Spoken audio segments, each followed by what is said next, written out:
পুলিশের দুর্নীতির বিরুদ্ধে এসডিপিও অফিসের বিক্ষোভ বিজেপির।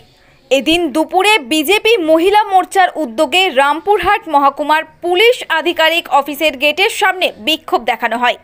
এসডিপিও গেটের সামনে গঙ্গাজল ছিটিয়ে এরপর ঝাঁট দিয়ে শুদ্ধিকরণ করা হয়। তাদের দাবি, কলকাতার আরজিকর ঘটনার পুলিশ প্রশাসন জড়িত ও তথ্য কমান্ড করার চেষ্টা করছে এবং আরও অন্যান্য দাবিতে এই বিক্ষোভ দেখানো হয়। Bureau report, Birbhum news. দেখুন, আরজিকরের ঘটনা আপনারা সবাই জানেন। গত 9 তারিখে যেভাবে মহিলা চিকিৎসকের দেহকে নিয়ে পুলিশ কীভাবে একের পর এক সুসাইড সাজানোর চেষ্টা থেকে তথ্য লোপাট করেছে, তারপরে দেখা গেল টালা থানা ওসিও অ্যারেস্ট হয়েছে। প্রশাসন কীভাবে দুর্নীতির সঙ্গে যুক্ত আছে, তারপরে দোষীদেরকে আড়াল করতে ব্যস্ত আছে, তথ্য লোপাট করছে।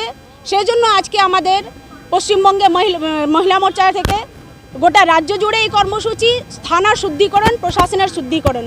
সেজন্য আজকে আমরা এখানে এসেছিলাম। এইখানে আমরা ঝাড় দিয়ে গঙ্গাজল ছিটিয়েছি।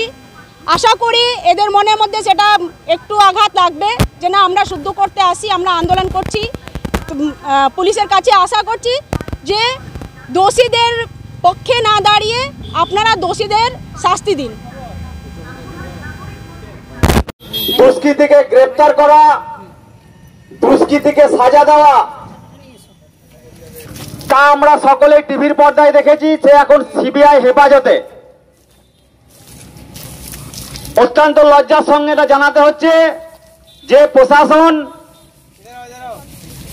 সমাজকে রক্ষা করে, মানুষকে রক্ষা করে, সে আজ রাত বেড়ে কিছু হলে, কোন রকম দুর্ঘটনা ঘটলে প্রশাসনের যে কিনা সমাজের রক্ষক, সে তাকে ভক্ষকের ভূমিকায় দেখা গেছে। তাই আমরা থানা শুদ্ধিকরণের কর্মসূচি নিয়েছি।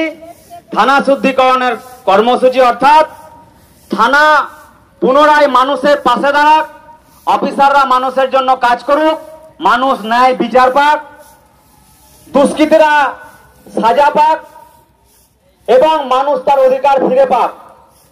যে ময়লা, যে আবর্জনা থানার মধ্যে, এসডিপি অফিসের মধ্যে ঢুকেছে, প্রশাসনের মধ্যে ঢুকেছে, তা দূর করার জন্য মহিলা মোর্চার নেতৃত্বে আমাদের এই শুদ্ধিকরণ অভিযান।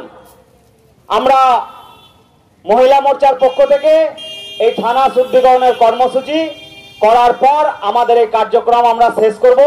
বন্দে মাতরম, ভারত মাতা কি জয়।